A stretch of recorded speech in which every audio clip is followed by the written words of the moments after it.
It's not as if the first-generation Honda Ridgeline was ahead of its time.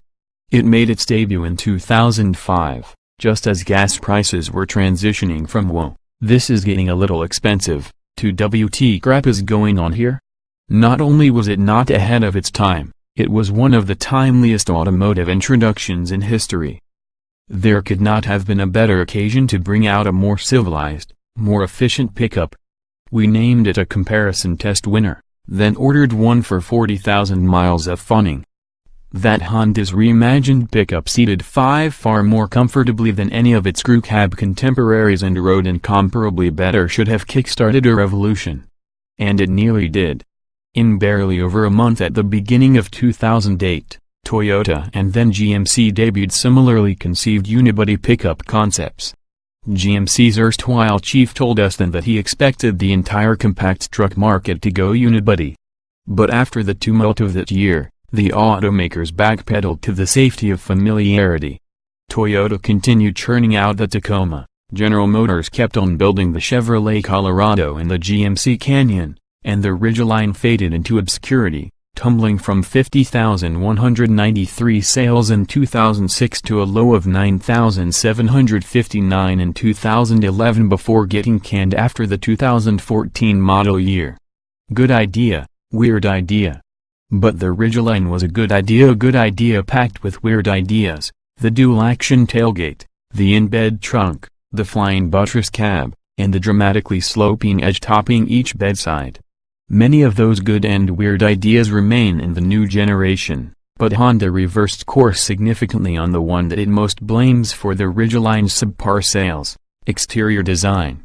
What used to be adventurously overstyled now looks far more conventional, a Pilot with the roof lopped off aft of the second row.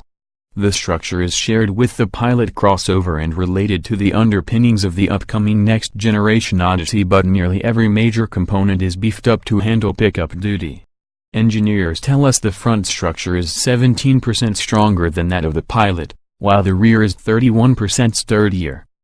The Ridgeline's maximum payload of 1,584 pounds virtually ties that of the segment-leading and recently redesigned Colorado, while its 5,000-pound tow rating brings up the rear of the class. And that's only for all-wheel drive models. Front drivers are rated to tow 3,500 pounds, engines of change. Our experience with the 9-speed automatic transmission in the Honda Pilot hasn't been entirely satisfactory. So we were pleased that Honda has employed a 6-speed in the Ridgeline. With the 9-speed, shifts vary in quickness and smoothness as speed builds, whereas the 6 is consistently swift and seamless. With 280 horsepower and 262 pounds-to-feet of torque, the 3.5-liter V6 tops the outgoing truck's engine by 30 horsepower and 15 pounds-to-feet. It's smooth and unobtrusive, a perfectly acceptable if uninspiring engine for a mid-size pickup. Honda predicts best-in-class acceleration, but we'll see. The Ridgeline is proof that unibody doesn't mean light as much as sturdy means heavy. The company claims, and our experience so far bears out, that the Ridgeline is stiffer than its competition, but the result is a curb weight of 4,500 pounds, heavier than the GM'd Winds, the Nissan Frontier, and the Toyota Tacoma. The last Chevy Colorado we tested was a touch lighter and carried 25 more horsepower.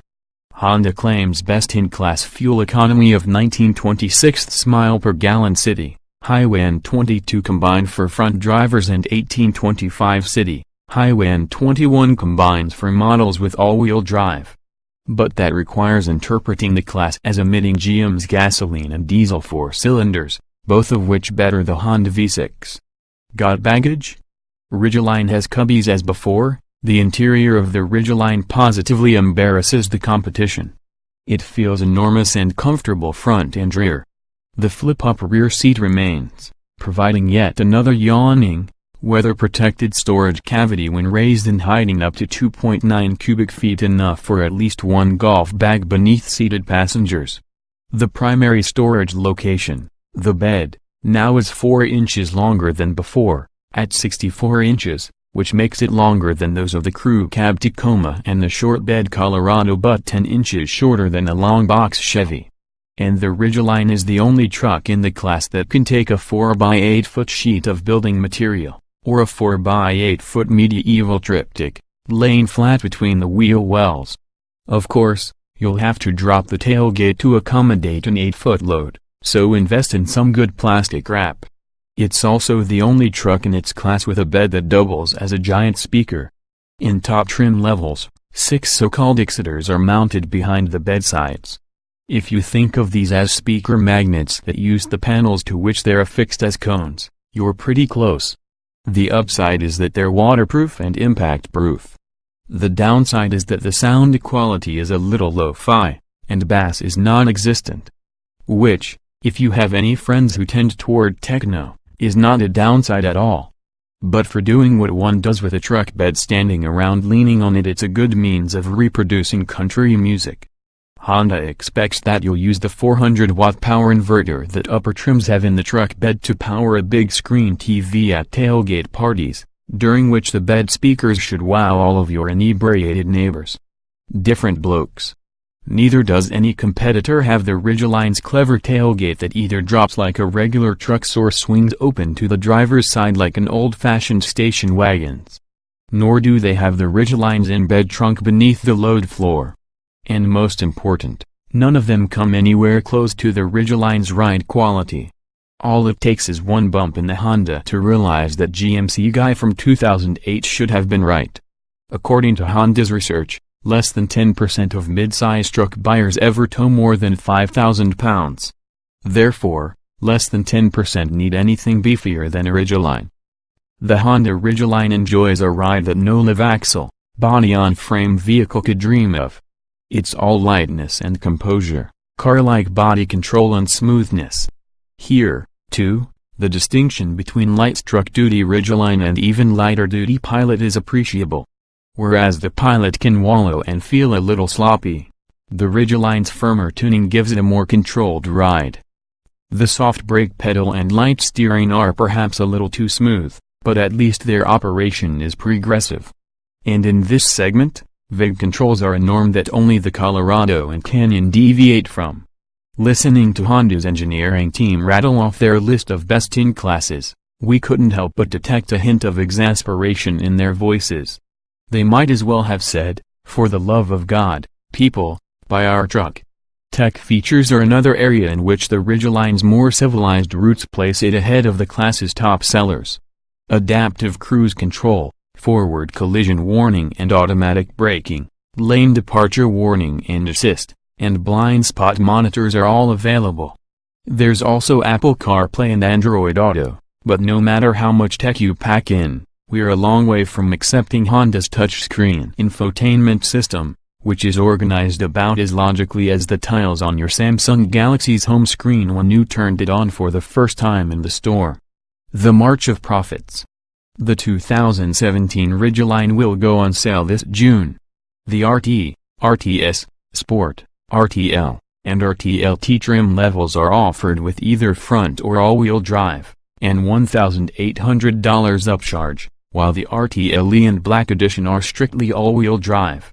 For $30,375, the entry-level RT includes a rear-view camera, keyless start, a tilting and telescoping steering column, and a 7-speaker stereo with Bluetooth, auxiliary device, and USB connectivity. At $32,415, the RTS adds keyless entry, remote start, and tri-zone climate controls.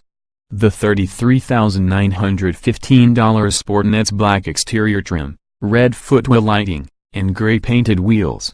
Luxury starts creeping in with the $34,680 RTL, which gets leather seats, heated in front, with 10-way power adjustability for the driver and 4-way for the passenger. An acoustic windshield cuts interior noise to let occupants hear those little motors work. Tech begins to arrive at $36,830 in the RTLT. That one includes an 8.0-inch touchscreen navigation, infotainment system with Apple CarPlay, Android Auto, satellite radio, a second USB input for the front and 2 USB charging ports for rear seat passengers, and Honda's Lane Watch blind spot camera system. But the full complement of safety tech doesn't come into play until the $42,270 RTLE. Here, the Honda sensing system includes adaptive cruise control, lane departure prevention, blind spot monitors, and automated emergency braking.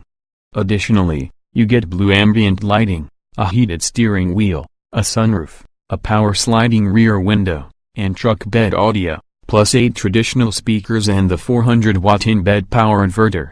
Like the RTLE, the $43,770 Black Edition is fully loaded. But it's as sinister as a Ridgeline can look, until accessory lift kits become available, with black paint, exterior trim, and wheels as well as a black headliner and red ambient lighting. No matter how it's outfitted, the Ridgeline is a no-brainer of a truck, unmatched in smoothness and comfort, and full of innovation well beyond its unibody construction. It deserved far more sales than it netted in its inaugural generation. Here's hoping this one realizes its full potential.